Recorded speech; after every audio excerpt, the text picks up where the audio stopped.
이렇게 되면 정말 망하는 겁니다. 학위 안 나와요. 오늘 영상 정말 중요하니까 꼭 시청 바랍니다. 안녕하세요, 진우쌤입니다. 학점은행제는 고졸학력 이상부터 자유롭게 진행이 가능한 온라인 평생교육 제도입니다.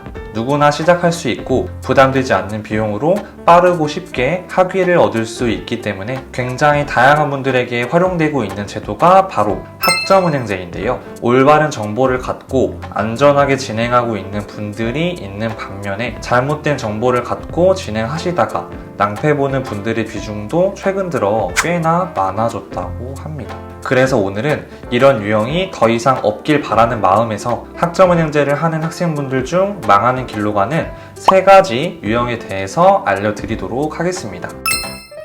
학점은행제는 멘토에게 서포트를 받으며 안전하고 쉽게 진행할 수 있는 메리트가 있습니다. 그렇다 보니까 제도에 무지한 학생들은 멘토에게 의존하는 경우가 상당히 많고요. 멘토에게 의지하는 것이 꼭 나쁘다는 것은 아니지만 사실상 멘토들은 학생들이 학점은행제를 원활하게 진행하실 수 있도록 옆에서 서포트해드리는 역할이기 때문에 모든 부분을 멘토에게 의지하고 기대는 건 결코 올바르지 않습니다. 또한 멘토분들도 사람이기 때문에 실수할 수 있습니다. 그러니 너무 플래너를 맹신한다거나 플래너가 하는 말들을 그대로 믿어서는 안 됩니다. 내가 설계받은 플랜이 오류 없는 플랜인지 내 상황에 맞는 최적의 플랜인지 검토해보고 또 검토해보고 행정적으로 문제되는 건 없는지 철저히 확인하셔서 문제 없다는 것을 확인하신 이후에 해당 멘토를 믿고 진행해주셔도 전혀 늦지 않습니다.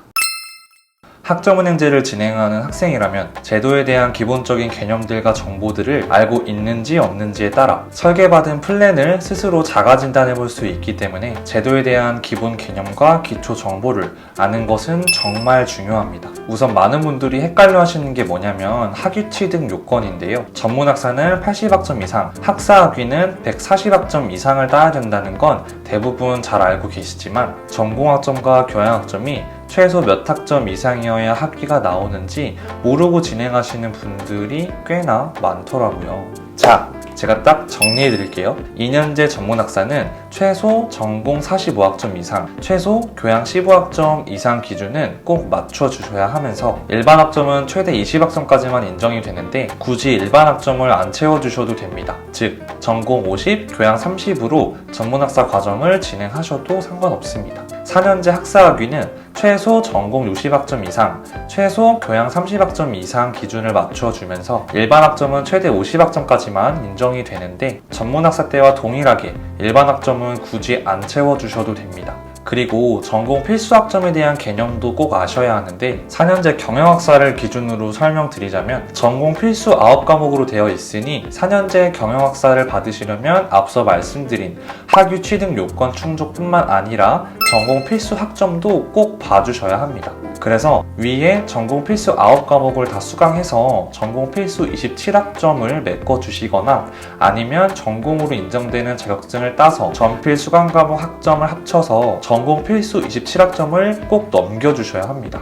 보통은 자격증 취득과 병행해서 전필 기준을 충족하는 편이지만 간혹 자격증 취득이 번거로워서 추후에 인강으로 전공 학점을 대체한다고 하셨을 때 보통 가장 많이 문제가 발생이 됩니다. 만약 이때 전필 학점에 대한 개념이 잘 잡혀 있지 않다면 전공 선택 과목으로 전공 학점을 메꿔주시게 될 텐데 이렇게 되면 정말 망하는 겁니다. 학위 안 나와요. 그러니 제가 앞서 말씀드린 부분 정도는 꼭 인지하고 계셔야 설계받은 플랜이 오류가 있는지 없는지 자가 진단도 가능하며 추후에 사건 사고도 미리 방지하실 수 있을 겁니다.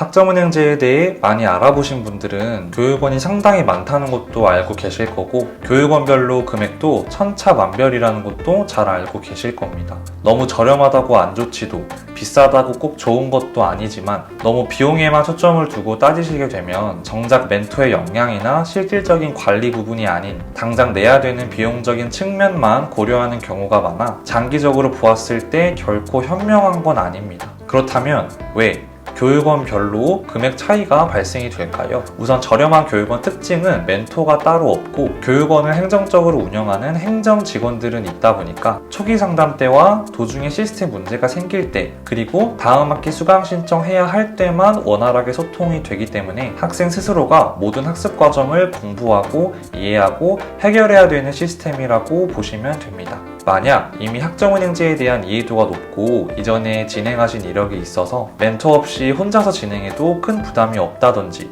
고득점을 받아야 되는 편입 혹은 대학원 준비생이 아니라면 저렴한 교육원에서 진행하시는 게 당연히 유리합니다. 하지만 높은 성적을 받아야 하거나 과정을 빠르고 안전하게 마무리하고 싶다면 혼자서 모든 부분을 안고 가시는 것보단 어느 정도 멘토의 도움을 받으며 진행하시는 방향을 추천드리고요. 멘토와 진행하시는 거면 인건비가 발생되는 개념이기 때문에 저렴한 교육원보다는 교육비가 좀 더 소요된다는 부분 참고해 주시면 되겠습니다. 마지막으로 플래너마다도 교육비 차이가 조금 발생이 되는데 여기서부터는 확실한 멘토 역량 차이이기 때문에 학생분들 각자의 진행 목표가 무엇인지 그 목표를 안전하고 확실하게 서포트해 줄 수 있는 멘토인지를 더 중점 둬서 결정해 주시면 되겠습니다. 네, 오늘은 학점은행제에 망하는 3가지 유형에 대해서 자세하게 알아보았는데요. 혹시나 오늘 말씀드린 3가지 유형 중 해당되는 학우분들이 계셨다면 지금부터라도 올바른 방향으로 전환해 주시길 바랍니다. 아직 늦지 않았습니다. 그럼 저는 다음 영상에서 다시 찾아뵙도록 하겠습니다. 여러분 안녕.